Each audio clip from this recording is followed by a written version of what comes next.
December 17th, 1944, 0800 hours, Bullingen, Belgium. SS Obersturmbannführer Joachim Peiper stood in the town square, watching his men refuel his tanks. American tanks. American fuel. American jerry cans being poured into German panzers at gunpoint while American prisoners of war worked the pumps. Peiper commanded Kampfgruppe Peiper, the spearhead unit of the 1st SS Panzer Division Leibstandarte Adolf Hitler, 4,800 men, 117 tanks and assault guns. His mission was simple. Punch through American lines, race west, reach the Meuse River, take the bridges, split the Allied armies in two. The offensive had begun 30 hours earlier. Hitler called it Operation Watch on the Rhine. The largest German attack in the West since 1940, 3 armies, 250,000 men, 1,400 tanks and assault guns. The goal was Antwerp. Cut off the British and Canadian armies. Force the Americans to Brumentum and Tickhind. Negotiate. Change the course of the war. But there was a problem. Fuel. The German High Command had allocated 5 million gallons of gasoline for the entire offensive. Basic calculations said the panzers needed twice that to reach Antwerp. The planners knew this. Their solution was simple. Capture American fuel depots. Take what you need. Keep moving. Peiper's divisional intelligence officer had given him a map before the attack. The map showed American supply installations, fuel dumps, ammunition depots, supply points. The intelligence was accurate. The Americans had supplies everywhere. The question was whether the Germans could capture them before the Americans destroyed them. Bullingen was the first test. Peiper's Kampfgruppe had taken the town at 0730 that morning. The Americans had retreated so quickly, they left everything behind. Fuel depot intact, 50,000 gallons. Enough to refuel Peiper's entire spearhead and keep moving west. American prisoners were Engines-Rathing, doing the work. Peiper had ordered it. His own men were exhausted. They had been fighting for 36 hours straight. Let the Americans pump their own fuel into German tanks. It was efficient. It was also humiliating for the prisoners, which Peiper considered a useful psychological weapon. The fuel was flowing. Peiper watched the jerrycans being passed hand to hand. Each can held 5 gallons, 10 cans per tank. Multiply by 100 tanks, 5,000 gallons. It would take hours to refuel everything, hours Peiper did not have. Every minute stopped was a minute the Americans could use to organize their defense. But without fuel, the panzers were useless. Steel boxes on treads. Peiper had learned that lesson on the Eastern Front. The best tank in the world meant nothing with an empty gas tank. The Wehrmacht had lost more vehicles to fuel shortages than to Soviet action in 1943. Entire divisions immobilized. Tanks abandoned. Positions overrun because the Action Dome. Panzers could not move. Now here in Belgium, the same problem. German logistics had collapsed. The fuel allocated for the offensive was stuck somewhere behind the lines. Traffic jams. Bombed roads. American fighter bombers attacking anything that moved during daylight. The supply trucks were not coming, which meant Peiper had to capture American fuel or stop advancing. One of his officers, Hauptsturmführer Gerd Neuski, walked over. Neuski was Peiper's personal staff officer. He had been with Peiper since France. Good officer, reliable. Neuski reported that the fuel situation was worse than expected. The 50,000 gallons at Bullingen would get them to Stavelot. Maybe. After that, they would need more. Peiper already knew that. His intelligence map showed another depot at Stavelot, larger than Bullingen. The Americans would probably defend it or destroy it. Either way, Peiper had to reach it. Fast. The refueling continued. Peiper walked through the captured depot. American. Supplies stacked everywhere. Ammunition crates, medical supplies, rations, winter clothing, everything organized, everything labeled, everything abundant. He picked up one of the ration boxes. Small cardboard container. Brown. Waterproof coating. The label said K-Ration. Meal. Combat. Individual. Breakfast unit. Paper opened it. Inside was a can of chopped ham and eggs, hard biscuits, a chocolate bar, 4 cigarettes, instant coffee, sugar tablets, chewing gum, a wooden spoon, matches, toilet paper, can opener, everything a soldier needed for one meal, packaged in a box the size of a book, weight less than 1 pound, no cooking required, no field kitchen needed, just open and eat. Piper had commanded combat units since 1940. He knew what German soldiers received as rations. The standard German field ration, when it arrived at all, required cooking. It came in bulk containers that needed field kitchens to prepare. The bread was hard, the meat was mostly fat, the quality had been declining since 1943. By late 1944, frontline units were lucky to receive anything. Piper's own Kampfgruppe had left Germany with 3 days of rations. Those rations were gone. His men had been eating whatever they could find. Captured American food. Food taken from Belgian civilians. Some units had slaughtered horses. He looked at the K-ration box in his hand. The manufacture date stamped on the bottom said October 1944, 2 months old. The Americans were producing these rations so recently that supplies manufactured weeks ago were already at the front. His staff officer Neuski came over. Paper handed him the K-ration box. Neuski opened the ham and eggs can and ate it cold. His face showed surprise. The food was good, better than anything German soldiers had eaten in months. Neuski looked at the other items in the box.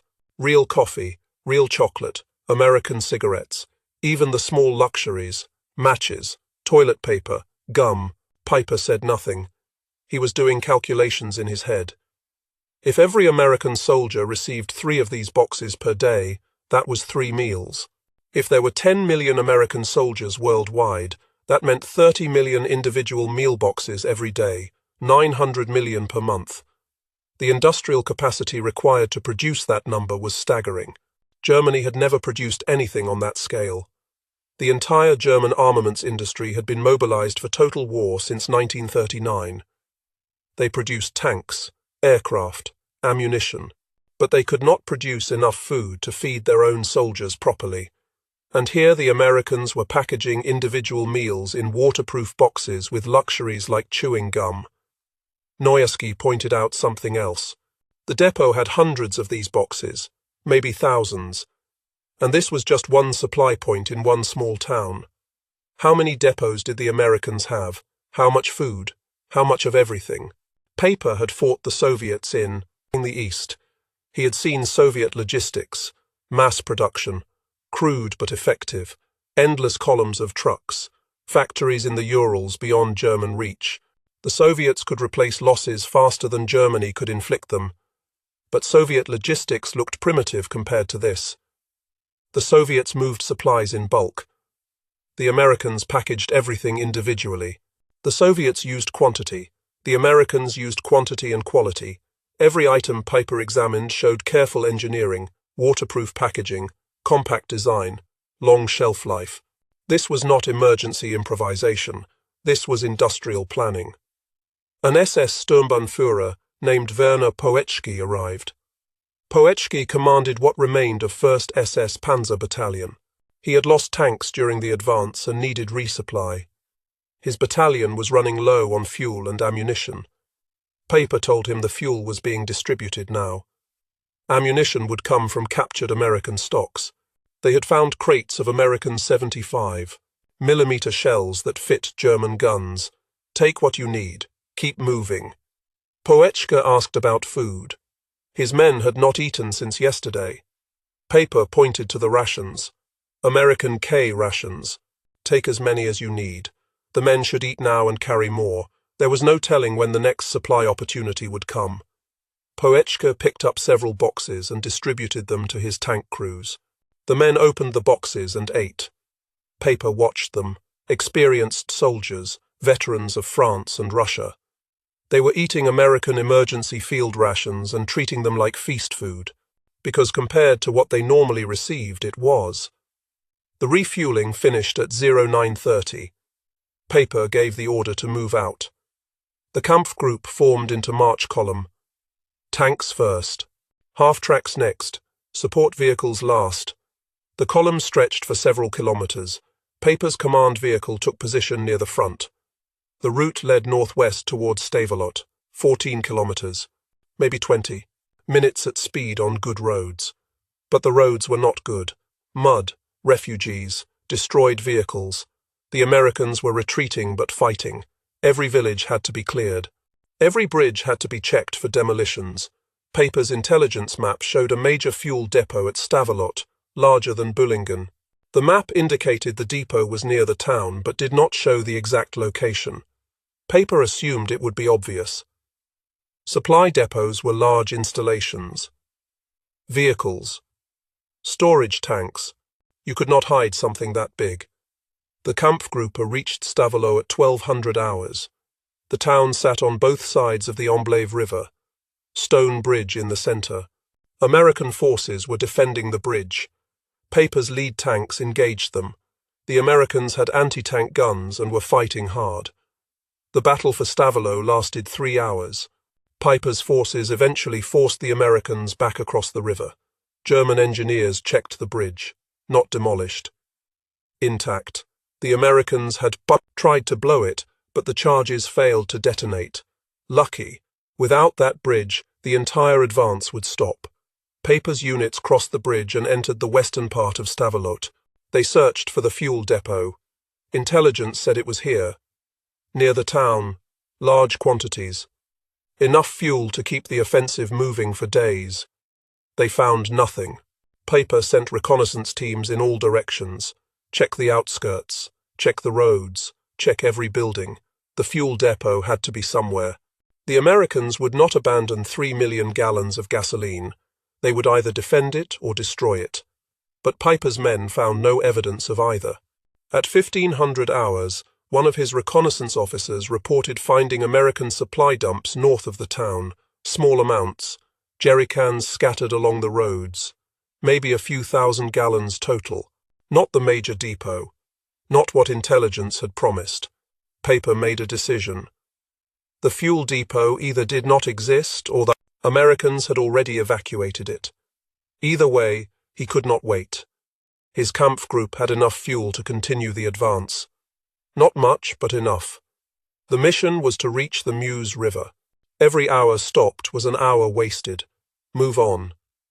The Kampfgruppe departed Stavelot at 1600 hours and continued west. Behind them, American engineers moved back into position. They had been watching from the hills. Once the Germans passed, they secured the bridge approaches. Stavelot would not fall completely. The Americans would hold positions south of the river. What Paper did not know was that the fuel depot existed. It was there. 3,200,000 gallons of gasoline, stored in 5-gallon jerrycans, stacked along a 5-mile stretch of road. Depot number 2 and depot number 3, located 800 feet north of the road Paper had used to approach Stavelot, 300 yards away. Paper had driven past 3 million gallons of fuel and never saw it. The Americans had not hidden the depot. They had not camouflaged it. The jerrycans were stacked in plain sight along the roadside. Thousands of them, millions of gallons, right there. But Piper expected a fuel depot to look like German depots looked. Storage tanks, buildings, vehicles, infrastructure. The American depot was just jerrycans, stacked, waiting, no guards, no vehicles, no buildings, just fuel in portable containers ready to be distributed wherever needed. Paper rolled past it, looking for something that looked like a depot. He never found it because he was looking for the wrong thing. After the war, an American historian named Major Ken Heckler interviewed Piper. Heckler told Paper about the depot. 3 million gallons, 300 yards from your route. Piper shrugged. He said he expected fuel to be piled in town squares like at Bullingen. When he did not find it in Stavelot, he assumed the Americans had moved it. That missed depot changed everything. With 3 million gallons, Piper could have refueled his entire Kampfgruppe multiple times. He could have refueled other German units. He could have kept the offensive moving. The fuel crisis that eventually stopped the German advance would not have existed, but Piper never found it. and without fuel, his advance was doomed. December 21st, 1944. Stoumont, Belgium. Major Hal McCown crouched in a cellar listening to German tanks surrounding his position. McCown commanded 2nd Battalion, 119th Infantry Regiment, 30th Infantry Division. His battalion had been fighting Paper's Kampfgruppe for 3 days. Now they were cut off. The situation was deteriorating fast. German armor was everywhere. American defensive positions were collapsing. McCown's radio operator reported that German forces had broken through to the south. The battalion was surrounded. At 14:30 hours, German infantry stormed McCown's command post. Short firefight. 1. American killed. McCown and several of his staff were captured. The Germans searched them for weapons and intelligence documents. Took their personal items. Watches. Cigarettes. Anything valuable. McCown was taken to a stone house on the edge of Stoumont, Piper's command post. The house was damaged, windows broken, walls pockmarked with bullet holes. Inside, German officers were studying maps and coordinating defensive positions, because by December 21st, Piper's offensive had stopped. His Kampfgruppe was surrounded. No fuel, no ammunition, no supplies, no way forward, no way back. Piper was standing near a map table, tall, thin, 30 years old, aristocratic features, spoke perfect English. He saw McCown and walked over. They were the same rank, 2 battalion commanders, 1 German, 1 American, both professional soldiers. Piper introduced himself, asked McCown's name, unit, position. McCown gave the required information under Geneva Convention. Name, rank, serial, 2 number. Paper did not press for more. He seemed more interested in talking than interrogating. That night, Paper and McCown talked for 7 hours. From 2300 hours until 0500 hours the next morning, they sat in a room with maps and talked about the war. Piper did most of the talking. McCown mostly listened. Paper defended Nazism, explained why Germany was fighting, justified German actions. McCown later said he had met few men who impressed him in so short a time. Paper was intelligent, educated, articulate, completely confident that Germany would win, even surrounded, even out of fuel, even with his Kampfgruppe disintegrating. Paper believed Germany would win. McCown spent 3 days with Kampfgruppe Piper. He observed everything: German supply conditions, morale, equipment, food, medical care. He made mental notes because he knew this information would be valuable. What McCown saw contradicted what Paper said. Paper claimed Germany was winning, but the evidence showed Germany was losing. German soldiers looked exhausted. They had been fighting for 5 days straight with minimal rest. Many wore parts of American uniforms, knit caps, gloves, sweaters, overshoes, even overcoats. They were wearing enemy clothing because their own logistics system could not provide adequate winter gear. The physical condition of the men was generally good. No starvation, no obvious malnutrition. But they were not eating well. German rations were scarce. Most men were eating captured American food. K-Rations. C-Rations. 10-in-1 rations. Whatever they had taken from overrun American positions, McCown watched German soldiers open American ration boxes. They examined the contents like children examining presents: chocolate bars, real coffee, cigarettes. The small luxuries that American soldiers took for granted were precious to German troops who had not seen such things in months. One German soldier showed McCown a can of ham from a K-ration. The soldier said it was better than anything the Wehrmacht issued.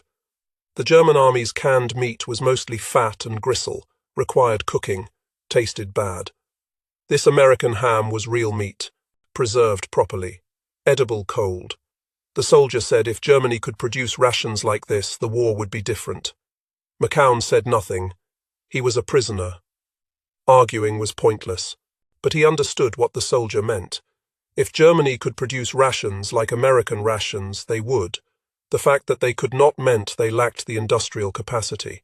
And if they lacked capacity to produce food, they lacked capacity to produce everything else that sustained modern warfare. German medical supplies were critically short. The aid station at Stoumont had no morphine, no sulfur drugs. Bandages were being reused. Wounded German soldiers screamed during treatment because there was nothing for pain. McCown saw amputations performed with minimal anesthesia, men biting leather straps, held down by comrades. Sawing through bone while the patient was conscious, American medical practice would consider that medieval. American aid stations had morphine, sulfur drugs, proper bandages, sterile instruments. American wounded received pain relief, antibiotics for infection, professional care. The Germans were improvising with inadequate supplies and doing the best they could, but their best was far below American standards. On December 22nd, the Luftwaffe attempted an aerial resupply of Kampfgruppe paper. 6 planes, flying low, dropping supply canisters by parachute. The drop zone was supposed to be inside German lines. Most canisters missed. They fell outside the perimeter. American forces recovered them. German soldiers watched supply canisters land 200 yards away in American positions, unreachable.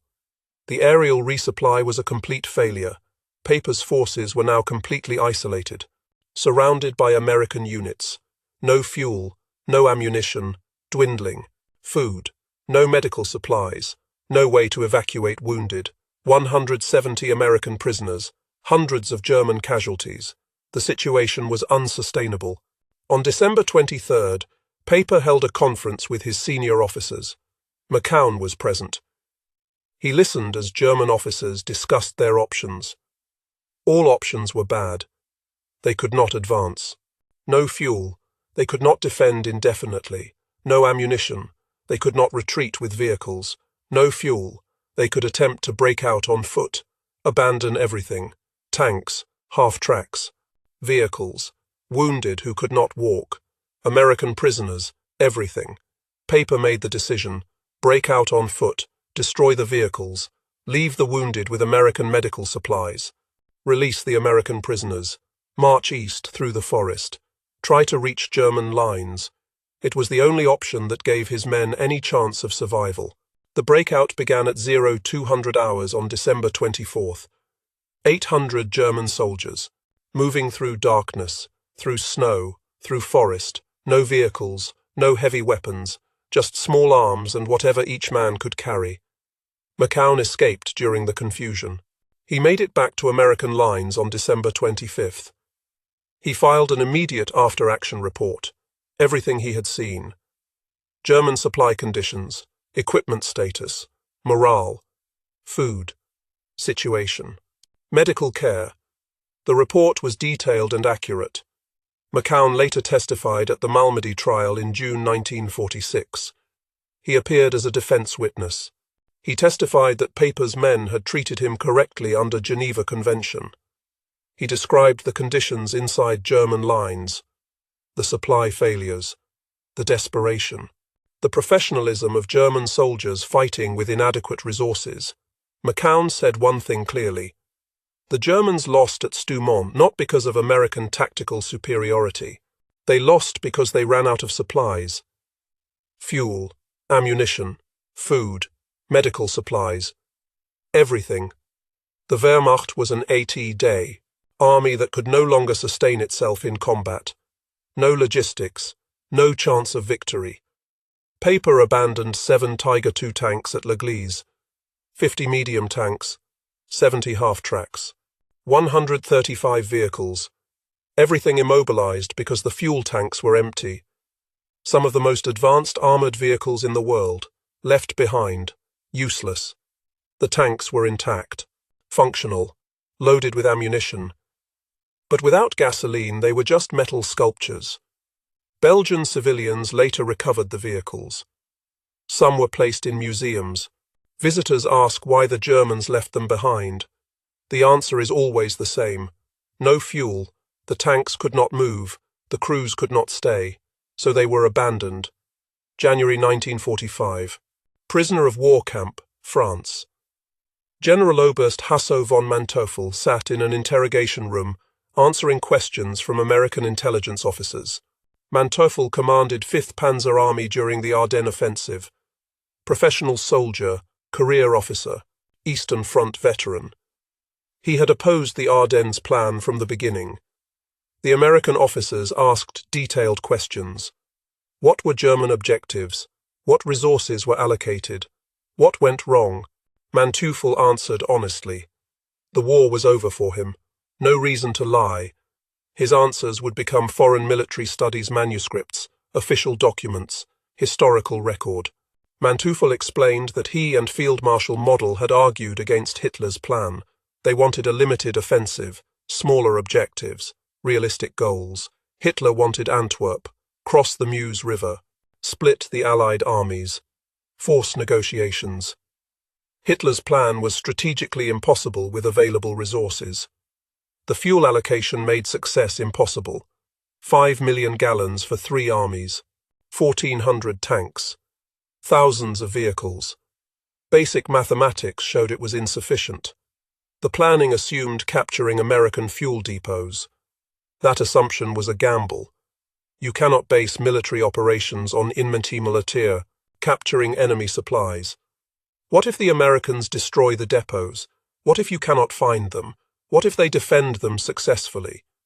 All 3 scenarios happened. Some depots were destroyed. Some were never found. Some were defended. The fuel crisis began immediately and never stopped. Manteuffel said his tank units were crying for fuel as early as December 19th. Second day of the offensive. Units were already running dry. Supply trucks were not reaching the front.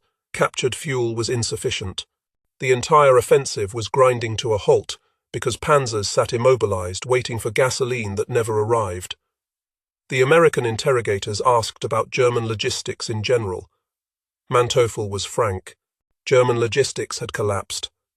Not just during the Ardennes offensive, the entire system. Since 1943, maybe earlier, the Eastern Front destroyed German logistics. The distances were too great. The roads were too poor.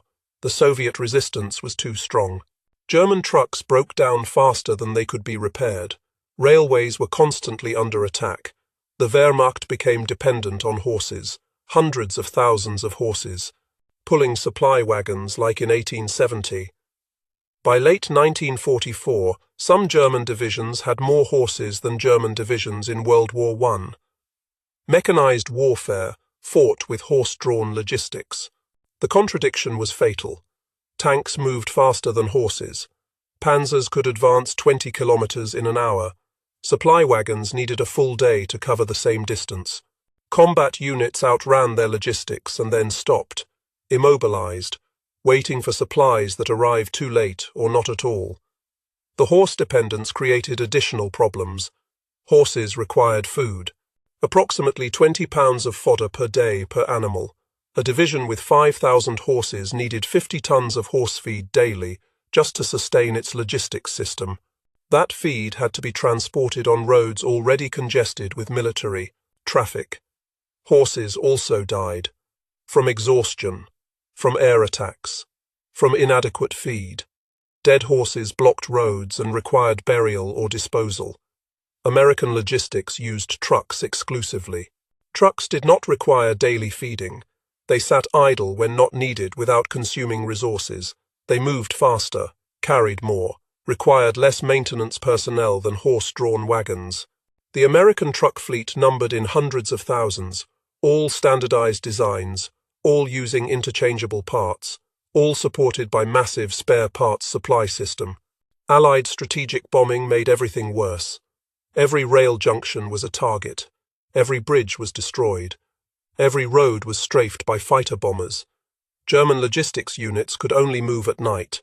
Daylight movement meant certain death from the air. American P-47s and P-51s attacked anything that moved. Supply columns were burned. Fuel trucks were destroyed. Food convoys were shot up. German production could not replace. Losses. Factories were bombed. Raw materials were scarce. Skilled workers were conscripted into combat units. The industrial base was crumbling. What the factories did produce often could not reach the front because transportation networks were destroyed. Manteuffel contrasted this with American logistics. The Americans had secure supply lines. Factories in America were safe from bombing, 3,000 miles from the fighting. Producing war materials at rates Germany could never match. Ships crossed the Atlantic constantly, delivering supplies. The port of Antwerp alone handled more tonnage per month than all German ports combined. American supply depots were everywhere. Fuel, ammunition, food, spare parts, everything. Organized. Abundant, redundant. Multiple depots meant losing one did not matter. Standardized containers meant soldiers could handle supplies without special training. Abundant production meant waste was acceptable if it increased speed of distribution. German. Logistics had no excess capacity. Every supply dump was critical. Every fuel truck was precious. Every ration was counted. The Wehrmacht operated on the edge of collapse constantly. One disruption meant crisis. 2 disruptions meant disaster. The American officers asked Manteuffel when he knew Germany would lose the war. Manteuffel said he knew in 1943 after Kursk. The Wehrmacht could still win battles. But winning battles was not enough. Germany needed to win the war. That required resources Germany did not have. Industrial capacity, oil, food, manpower, time. The Americans had all of those things. Functionally unlimited industrial capacity. Secure oil supplies from Texas and the Middle East. Agricultural production that fed both military and civilians. A population of 130 million. Time to mobilize that population and deploy it. Germany had lost the resource war before the shooting war ended. Once America entered the conflict, German defeat was inevitable. Not immediate, not easy, but inevitable. The mathematics were simple. America could produce more tanks, more planes, more bullets, more food, more everything than Germany could destroy. Eventually, American material superiority would grind German resistance into dust. The Ardennes offensive was a final desperate gamble. Use the last strategic reserves, achieve one dramatic victory, force the Allies to negotiate. Hitler believed will and courage could overcome material disadvantage. Manteuffel knew better, will and courage matter. But logistics matter more. An army without supplies cannot fight regardless of how brave its soldiers are. The offensive failed. German losses were catastrophic. 600 tanks destroyed or abandoned, 34,000 killed, 60,000 wounded or missing. The Wehrmacht's last mobile reserves were gone. After the Ardennes, Germany could only retreat. No more offensives, no more grand strategic plans, just fighting, delaying actions, until the inevitable end. Manteuffel was asked to write detailed reports on the Ardennes offensive. 5th Panzer Army operations. Planning, execution, lessons learned. He wrote 148 pages, then another 161 pages. Foreign Military Studies manuscripts B151 and B151A, Professional Military Analysis. Balanced assessments. Credit to American performance. Honest evaluation of German failures. His tone was clinical, detached, professional. He faulted German shortcomings. He credited Allied successes. No excuses. No propaganda, just factual analysis. This is what happened. This is why it happened. These were the mistakes. These were the consequences. Other German generals were less honest in their post-war statements. They blamed Hitler. They blamed weather. They blamed bad luck. They blamed everything except the fundamental problem. Germany lacked the industrial and logistical capacity to sustain modern warfare against opponents with superior resources. Manteuffel did not make excuses. He stated facts. Germany lost because Germany was outproduced, outsupplied, and outsustained. The German army in December 1944 was still capable of tactical excellence. But tactical excellence without strategic resources meant eventual defeat. The interrogation concluded. Manteuffel was returned to the prisoner compound. He would spend the next year in American custody, then release, then return to Germany, then a long post-war life. He lectured at West Point in 1968. He gave interviews for documentaries. He remained a professional soldier, providing honest analysis until his death. His legacy was his honesty. Unlike many German generals who rewrote history to excuse failures, Manteuffel told the truth. The Ardennes offensive failed because of logistics. The war was lost because of industrial capacity. No amount of tactical skill could overcome material disadvantage. February 1940, 6. Nuremberg, Germany. SS Oberstgruppenführer Josef Dietrich sat in a cell waiting for his trial. Dietrich commanded 6th SS Panzer Army during the Ardennes offensive, former butcher, Hitler's bodyguard. Promoted far beyond his competence. An American psychiatrist named Leon Goldensohn interviewed Dietrich.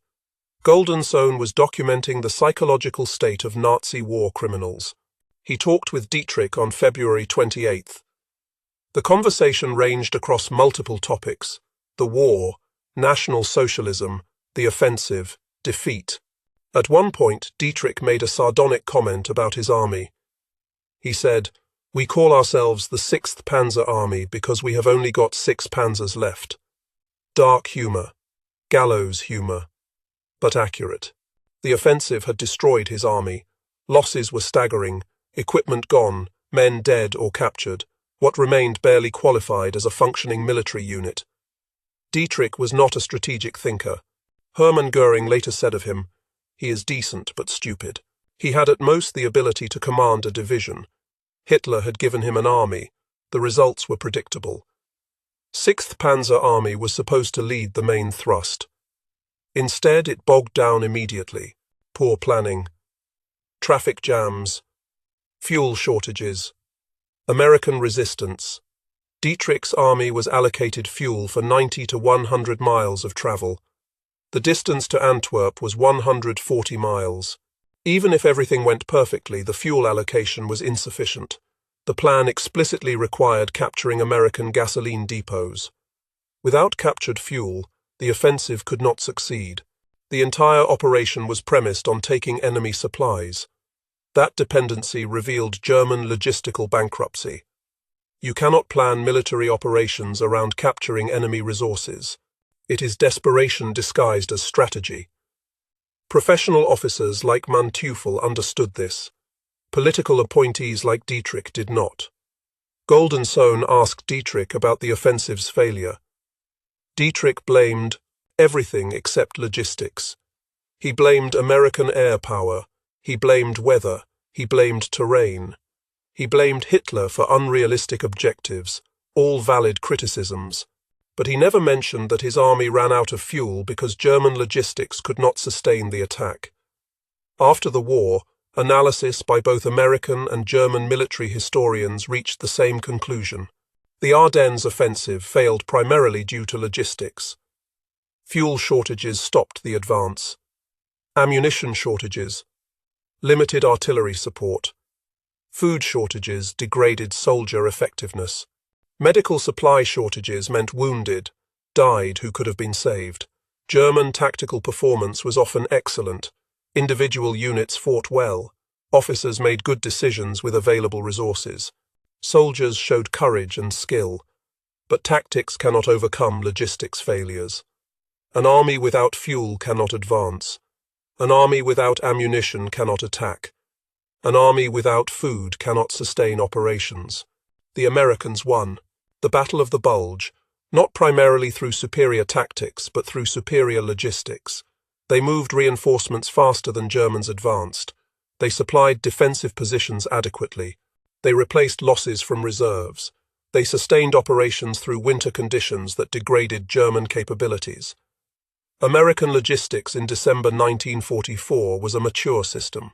5 years of development, massive infrastructure, dedicated logistics units, specialized vehicles, standardized procedures, supply depots positioned strategically across Europe, transportation networks that moved supplies from American factories to frontline foxholes in weeks.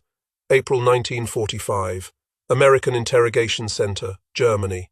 Joachim Peiper sat across from American interrogators, answering questions about Kampfgruppe Peiper's operations. The war was ending. Germany was collapsing. Peiper would soon face war crimes charges for the Malmedy massacre. But for now, the Americans wanted information about tactical operations. Peiper described the offensive in detail. Planning, execution, problems encountered, decisions made. He was cooperative, professional. He answered questions accurately. No defiance, no evasion. Just factual responses from a soldier to other soldiers. The Americans asked about fuel. When did you run out? Where did you refuel? What depots did you capture? Peiper explained the fuel crisis. Bullingen provided 50,000 gallons, enough to reach Stavelot. But at Stavelot, he found no major depot. Small amounts scattered along roads, not enough. He continued west with minimal fuel, reached Stoumont, ran completely dry. An American officer asked if Peiper knew about the depot at Stavelot. 3 million gallons, 800 feet from your route. Peiper said he did not know. The interrogator showed him a map, pointed to the depot location, explained that thousands of jerrycans were stacked along that road, right there. Peiper passed within 300 yards. Peiper looked at the map for a long moment, then he shrugged, smiled slightly, said in English, "I am sorry." The interrogator asked why he missed it. Peiper explained he expected fuel to be concentrated in the town, piled in the square like at Bullingen. When he did not find it, he assumed the Americans had evacuated it. He never thought to look for jerrycans stacked along a roadside. The interrogator made notes. Peiper continued describing subsequent operations. The advance to Stoumont, the encirclement, the decision to break out on foot, the abandonment of all vehicles, the retreat through the forest back to German lines. Peiper never expressed regret about the missed depot. No emotion, no frustration. Just a tactical error explained in professional terms. He missed an opportunity. That happens in war. Move on. But that missed opportunity changed the battle. With 3 million gallons, Kampfgruppe Peiper could have refueled multiple times, could have continued, advancing, could have reached the Meuse River, could have achieved the breakthrough that was the offensive's objective. Or maybe not. Even with unlimited fuel, Peiper still faced American resistance. American air power once the weather cleared, American reinforcements moving faster than he could advance. Logistics was critical, but not everything. Fuel alone would not have won the battle, but it would have changed the outcome. The Germans would have advanced further, caused more casualties, captured more territory. The battle would have lasted longer.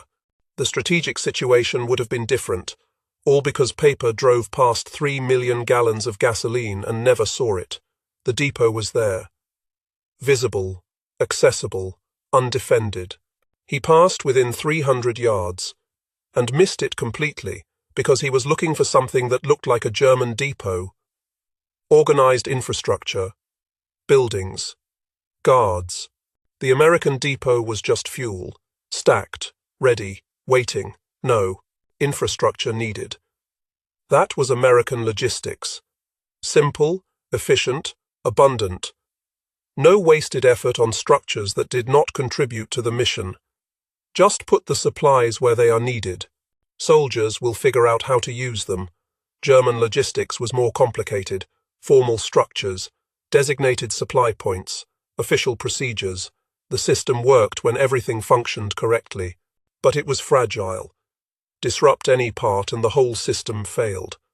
American logistics was resilient, redundant, flexible. Multiple depots meant losing one did not matter. Standardized containers meant soldiers could handle supplies without special training. Abundant production meant waste was acceptable if it increased speed of distribution. These were fundamental differences in approach. German logistics emphasized control and efficiency. American logistics emphasized abundance and speed. In a long war, the American approach won. The interrogation ended. Peiper was taken back to confinement. He would face trial, conviction, prison sentence, eventually release, long post-war life. Death in France in 1976, under mysterious circumstances. His military career was documented thoroughly, his tactical decisions analysed, his failures and successes recorded. The missed fuel depot at Stavelot remained his most consequential tactical error. Not a moral failing, not a war crime, just a mistake. He looked in the wrong place, assumed the wrong thing, missed an opportunity that could have changed the battle. That error symbolized the larger German failure. The Wehrmacht was looking for something that did not exist. They expected American logistics to work like German logistics. Concentrated depots, formal structures, predictable patterns. But American logistics was different, distributed, flexible, abundant. The K-Rations symbolized that system, not the reason America won, but a representation of why America won. 105 million K-Rations produced, in 1944 alone, each containing 2,830 calories across 3 individually packaged meals, manufactured in American factories, safe from bombing, shipped across the Atlantic, distributed to soldiers fighting on multiple continents simultaneously. German soldiers opened these boxes and saw food. They should have seen industrial capacity, transportation networks, an economic system that produced millions of meal packages monthly and delivered them anywhere needed. The small luxuries included chocolate and cigarettes and chewing gum, demonstrated excess capacity. America could afford to add non-essentials because their production was that abundant. German rations by 1944 reflected a failing system, inadequate nutrition, poor quality, irregular distribution, dependence on field kitchens that could not always operate. Everything reflected resource scarcity and industrial strain. When Germany surrendered in May 1945, Wehrmacht soldiers were starving, rations had collapsed, supply systems had disintegrated. Many German prisoners of war gained weight in American captivity because they received regular meals for the first time in months. One German prisoner said, "When I was captured, I weighed 128 pounds. After 2 years as an American prisoner of war, I weighed 185. I had gotten so fat you could no longer see my eyes." American prison camp rations were better than German combat rations. The Battle of the Bulge ended in January 1945. German forces withdrew to their starting positions. American forces counterattacked. By March, the Allies had crossed the Rhine. By April, they were surrounding Berlin. By May, Germany surrendered unconditionally. The Ardennes offensive consumed Germany's last strategic reserves without achieving strategic objectives. It delayed Allied advances by several weeks and inflicted casualties. But it did not change the war's outcome. The 13 units committed to the Ardennes were the best Germany had left. After the offensive, those units were gone, destroyed, scattered, incapable of sustained operations. American forces grew stronger in that same period. More divisions arrived from the United States. More equipment, more supplies. The logistics system continued functioning efficiently. When Germany surrendered, American forces in Europe were at peak strength and capability. Germany lost World War II because it could not sustain modern warfare against opponents with superior industrial and logistical capacity. Strategic errors and tactical mistakes contributed, but the fundamental disparity was economic.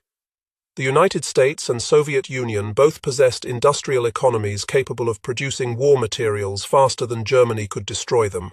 Germany did not. That disparity determined the outcome. American logistics superiority extended beyond rations. Consider vehicle production. The United States manufactured 400,000 trucks during the war.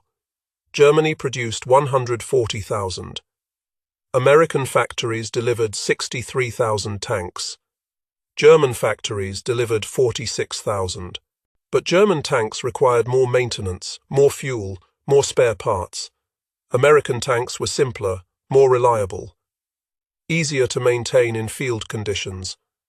The gap widened in aircraft production. America built 300,000 military aircraft during the war. Germany built 120,000. American bombers struck German factories with impunity, while American fighters controlled European skies. German aircraft production declined throughout 1944, despite desperate efforts to increase output. Allied bombing destroyed factories faster than Germany could build new ones. German soldiers at the Battle of the Bulge understood this disparity. They saw American equipment abandoned intact because retreating forces had no time to destroy it. They captured American supply dumps containing more food and ammunition than they had seen in months. They wore American uniforms because German logistics could not deliver adequate winter clothing. Every interaction with captured American supplies reinforced the same lesson. The enemy had everything. Germany had nothing. That knowledge affected German combat effectiveness. Soldiers who know their side is losing fight differently than soldiers who believe victory is possible. German soldiers in December 1944 fought bravely. But bravery has limits when you are cold and hungry, and know that even if you win today's battle, tomorrow will bring more American soldiers with more American supplies. American soldiers had opposite expectations. They knew their logistics system worked. They knew if they were surrounded, supplies would be airdropped. They knew if their unit took casualties, replacements would arrive. They knew wounded would receive proper medical care. That confidence enabled sustained resistance even in desperate situations. The Battle of the Bulge demonstrated this repeatedly. American units surrounded at Bastogne received airdrops. American forces pushed back at St. Vith received reinforcements. American casualties were evacuated to hospitals with adequate medical supplies. The logistics system functioned under pressure. German logistics collapsed under the same pressure. By January 1945, the logistics differential had become absolute. German units abandoned vehicles for lack of fuel. American units had excess fuel stockpiled. German soldiers scrounged food from civilians. American soldiers received hot meals in field kitchens. German wounded lay in aid stations without morphine. American wounded received pain medication and antibiotics. The final months of the war confirmed what the Battle of the Bulge had demonstrated. Germany could not sustain military operations against an enemy with functioning logistics. As German supply lines disintegrated completely, Wehrmacht units surrendered en masse, not because they lacked courage or tactical skill, but because they lacked food, fuel, ammunition, and hope. When American forces entered Germany in 1945, they found a country whose infrastructure had been destroyed by strategic bombing. Factories were rubble, rail yards were craters, roads were impassable. The industrial base that had supported German military operations no longer existed. Meanwhile, American factories continued producing war materials at full capacity. The economic war had been decided long before the shooting stopped.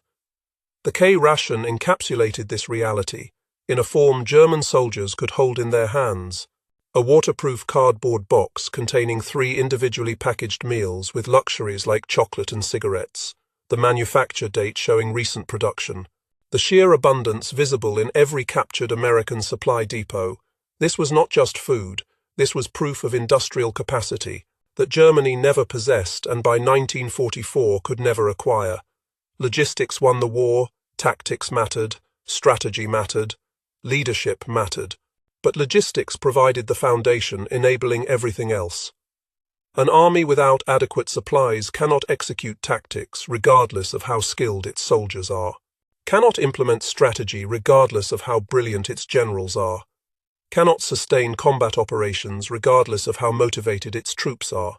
Germany lost World War II because it could not sustain modern warfare against opponents with superior industrial and logistical capacity. The United States produced more of everything, delivered it faster, and sustained operations longer. The economic disparity made military outcome inevitable. The K-Ration did not cause American victory, but examining one in December 1944, German soldiers held evidence of why they were losing.